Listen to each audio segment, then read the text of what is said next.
awal ya memang ada orang bertapa di dalam situ.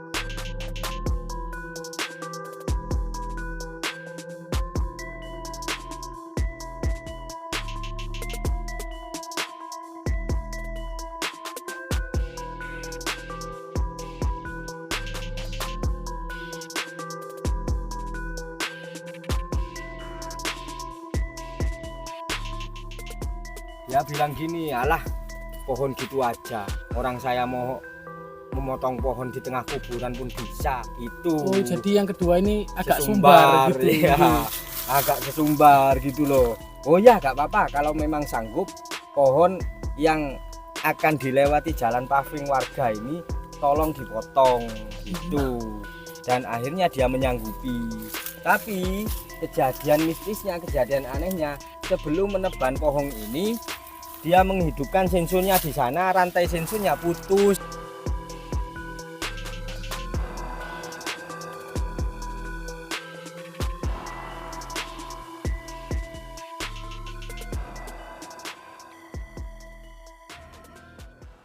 Assalamualaikum warahmatullahi wabarakatuh. Salam sejahtera bagi kita semuanya. Om Swastiastu, salam kebajikan, namo buddhaya, rahayu, rahayu, rahayu.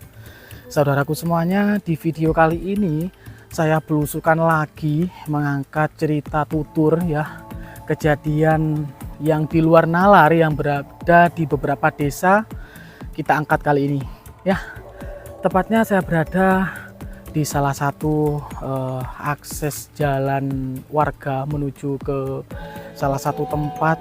Jadi di tempat ini teman-teman, di pembangunan jalan paving ini ada salah satu kejadian yang di luar nalar.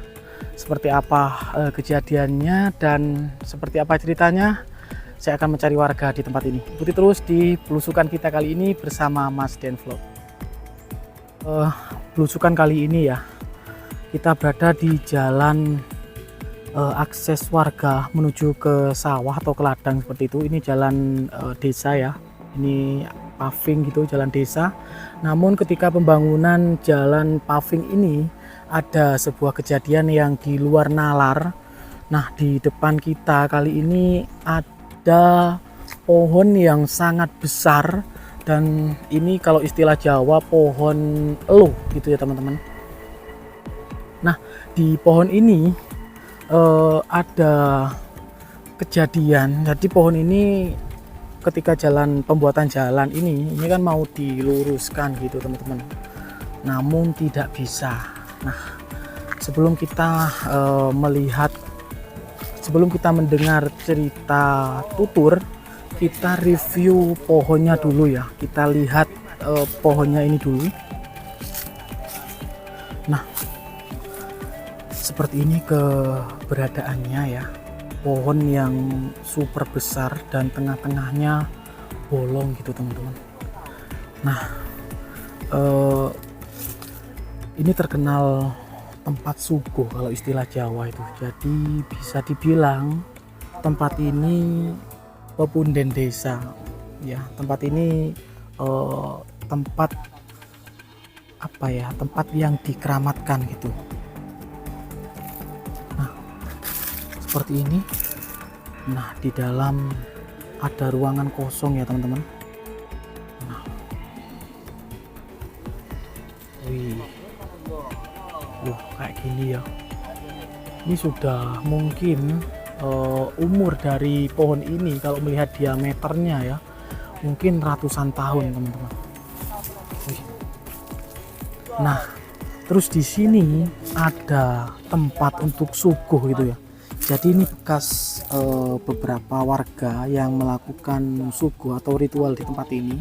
Artinya ini adalah salah satu tradisi Jawa untuk mewujudkan rasa syukurnya kepada pepunden desa ya, yang dimana pepunden desa ini adalah yang berjuang membangun desa tersebut gitu. Jadi salah satu wujud tradisi di Jawa seperti suguh, seperti kayak ngobominyan, selamatan ya, makan-makan di punden-punden itu adalah wujud syukurnya kepada petuah desa gitu yang telah berjuang untuk membuat desa yang seperti saat ini makmur ya, seperti itu.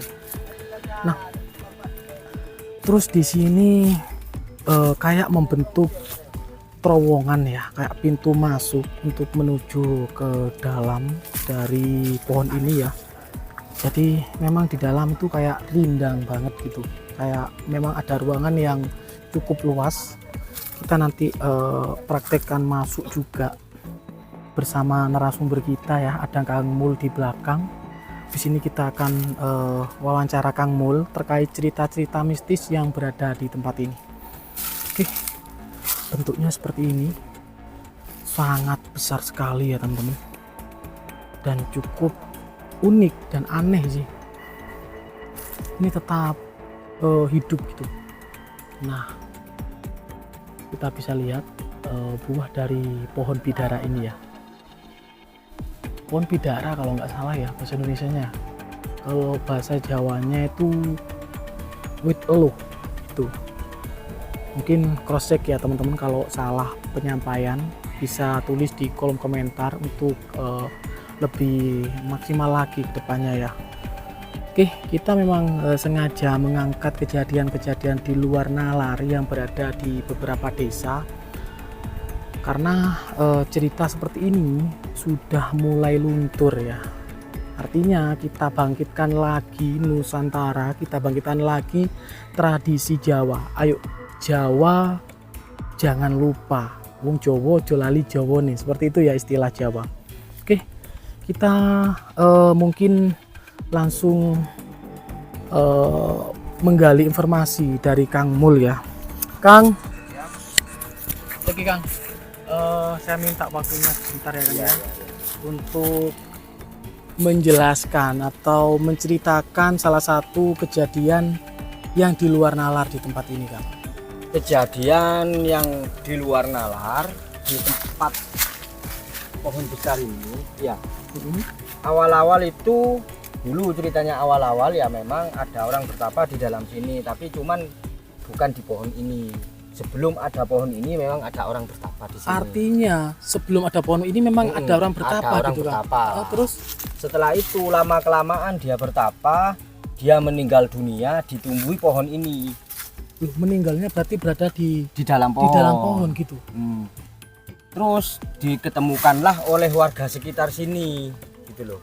Akhirnya dimakamkan di daerah sini juga, sebelah utaranya itu di situ makamnya gitu loh. Itu awal mula ceritanya. Dan cerita mistisnya ada apa ya, pekerjaan desa yang menyuruh orang-orang untuk membangun paving ini untuk merobohkan pohon ini. Artinya jalan ini mau diteruskan gitu kan? Jalan ini mau diteruskan dan pohon ini mau ditebang gitu loh. Akhirnya mendatangkan 2 orang penebang pohon. Yang pertama dia gak sesumbar, cuman kalau pohon-pohon biasa saya mau, tapi kalau pohon-pohon keramat saya gak mau. Itu dia dipaksa suruh nebang pohon ini, tapi setelah 3 hari dipaksa dia mimpinya selalu gak enak, jadi dia gak mau. Terus yang kedua dari pihak desa mendatangkan orang penebang pohon lagi yang kedua, gitu loh. Dia bilang gini, alah pohon gitu aja, orang saya mau memotong pohon di tengah kuburan pun bisa gitu. Oh, jadi yang kedua ini agak sumbar gitu ya, agak sesumbar gitu loh. Oh ya gak apa-apa kalau memang sanggup, pohon yang akan dilewati jalan paving warga ini tolong dipotong gitu.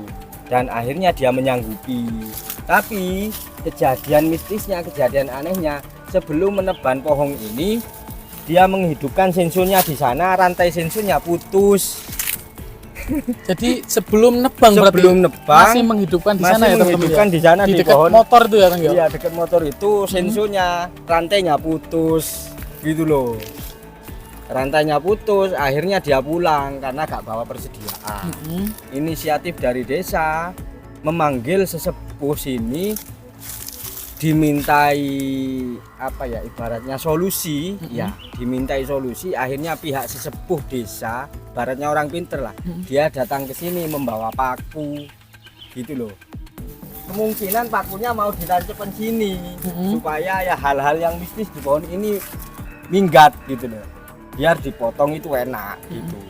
Kok tiba-tiba sesepuhnya atau orang pinternya bilang gini, wah kalau pohon ini ya udah jangan ditebang, kalau pohon ini nanti imbasnya takutnya ke penduduk desa gitu.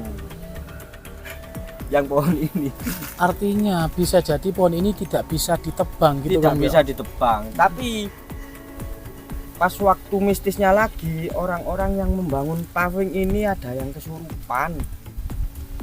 Itu padahal nggak ada niatan Nggak untuk ada niatan, nebang gitu ya, iya, cuma apa ya, Masang. menjalankan tugas menjalankan tugas masang paving ini sudah.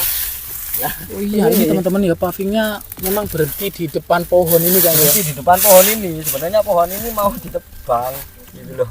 Kang, itu luas ke dalamnya Kang. Luas, bisa masuk 2 orang pun bisa.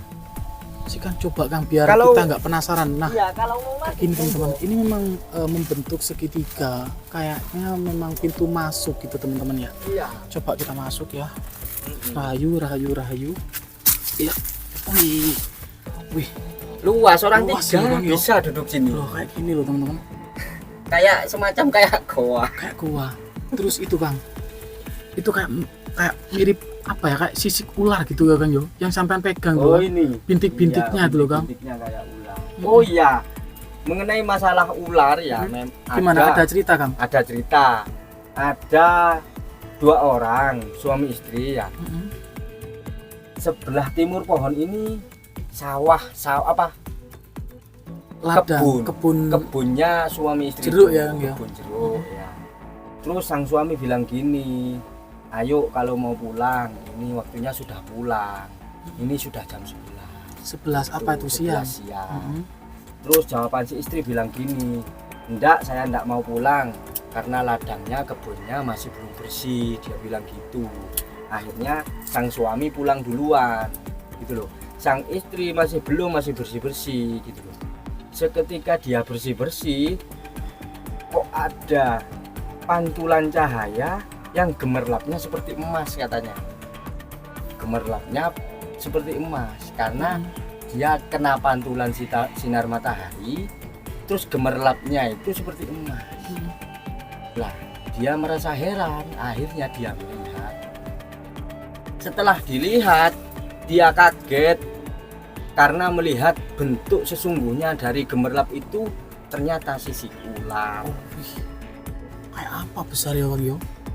Kalau menurut ceritanya, si nenek itu melihatnya, katanya itu sisiknya itu ukuran sendok makan, sisiknya. Dia pun kayak semacam orang yang linglung selama 3 hari, nggak bisa ngomong, Kayak trauma gitu ya kayak Kang, trauma. mungkin ya Kang ya. Cuma dia bisa ngomongnya, saya melihat ular. Ditanyakan lagi, saya melihat ular. Waduh. Ditanyakan lagi, saya melihat ular. Itu pun selama 3 hari dia bilang kayak gitu loh kan. Mungkin sosok dari penunggu tempat ini mungkin ya Kang ya. Iya mungkin, karena disuruh pulang oleh sang suami dia gak mau, akhirnya sang ular menampakkan diri supaya dia pulang. Sebenarnya dia gak pulang Kang, karena mungkin kakinya lemas atau badannya lemas karena melihat itu. Dia duduk di sebelah timur pohon ini, ada sebuah pohon pete. Dia duduk sender di pohon pete itu gitu loh. Akhirnya ketemu warga, ditanyakan oleh warga, kok gak pulang? Ini sudah jam 12, kok gak pulang, nanti dicariin. Malah jawabannya ngelantur, jawabannya gini, saya melihat ular gitu, saya melihat ular. Ditanyain jawabannya gitu terus, itu selama 3 hari. Itu kayak orang trauma itu Kang. Kayak orang trauma campur takut ya, itu loh. Saya melihat ular, akhirnya keluarganya semua bingung. Setelah sadar dia tanyakan, kayak semacam ada gemerlap emas yang terkena pantulan sinar matahari. Dia penasaran, akhirnya dia melihat, ternyata setelah tahu kejadiannya, ternyata itu tuh ular. Dan gemerlap-gemerlap tersebut itu sisiknya katanya. ukurannya itu 1 sendok. Sisinya itu. Iya, lebarnya 1 sendok segini, sendok makan. Lebarnya itu seperti itu. Iya, teman-teman bisa bayangkan sendiri ya seberapa besar ularnya yang dilihat ini. Ya, Pohonnya ini masih hidup loh Kang, pohon ini Kang ya. iya masih hidup, walaupun sudah bolong seperti Bolong gini. tengahnya. Iya, Dan memang di tengah-tengah ini dari dulu kayak gini Kang. kayak gini memang sudah gak tumbuh, memang bolong seperti ini. Artinya memang kayak ada ruangan untuk orang bertapa itu Untuk tadi orang ya, Kang, ya. berapa ada ruangan, memang ya bolong-bolong seperti ini sudah 3 pintu 4 pintu masuk itu. Kita pintu masuk ya Kang. Iya. Memang Iya, bolong 1, 2, seperti 3, ini 4. sudah. Tempat sendiri ini kan menandakan memang 4 pintu angin 4 penjuru angin ya. itu 2 3 4. Iya, ada makna tersendiri nih Kang. Banyak apa ya, banyak filosofi sebenarnya di tempat ini ya Kang ya. Iya, Oke, mungkin kita keluar Kang. iya. Saya juga merinding ini lama-lama di dalam ini Kang. Wih, beneran teman-teman ya.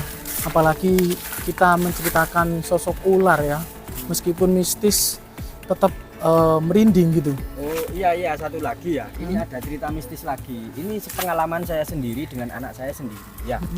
Ya sore-sore gini nih memang lokasi dari pohon ini sama lokasi sawah saya atau kebun saya itu dekat. Gitu. Waktu sore saya lewat di sini pakai sepeda motor, saya lewat di sini nyampe di kebun saya. Anak saya bilang gini, ada orang duduk di atas batu baju putih. Di batu mana? Batu ini, Oh, di batu depan ini. batu depan ini. Heeh. Nah, kata anak saya ada orang baju putih duduk di atas batu, ya batu ini, gitu loh. Terus setelah lama saya tanyakan lagi, sekarang yang duduk di atas batu baju putih itu sudah kemana? Sudah ke ada, dia ke utara. Lah sedangkan di utara sana ada makam.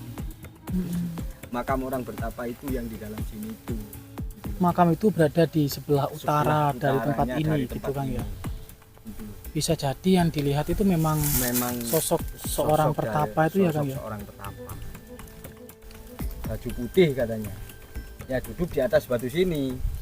Gitu loh. Mungkin pas waktu lewat sini dia takut mau bilang. Jadi ketika dia jauh nyampe sana dia bilang ada orang baju putih duduk di atas batu. Ya batu ini. Gitu loh. Ya kalau sekilas memang batunya menyerupai altar gitu Kang. Iya. Tempat untuk duduk ya, untuk bersila gitu kan ya. Gitu loh. Oke, Kang Mul, terima kasih cerita tuturnya ya Kang ya. Karena cerita ini kalau tidak diteruskan maka akan putus nanti Kang. Putus. Para generasi muda kita tak tahu dan tidak mau tahu, akhirnya budaya dari leluhur kita hilang terterpa arus zaman. Bener Kang, bener. Tetap kita di sini berusaha untuk melestarikan gitu kan ya. Melestarikan budaya leluhur sejarah kita supaya tidak terbawa oleh arus zaman modern yang gencar-gencarnya untuk menghilangkan budaya-budaya kita. Bener Kang. Kalau kita gak menjaga dan generasi kita, terus siapa lagi? Biarkanlah ini lestari, biarkanlah budaya modern datang, asal budaya kita jangan ditutupi oleh budaya luar. Kasihan. Siap Kang Mul, terima kasih banyak ya wejangannya dari Kang Mul. Oke teman-teman, mungkin cukup sampai di sini dulu ya perjalanan kita kali ini, belusukan kita kali ini. Semoga tayangan ini bermanfaat. Salam budaya, salam sejarah, jas merah, jangan sekali-kali melupakan cesar. Assalamualaikum warahmatullahi wabarakatuh. Rahayu, rahayu.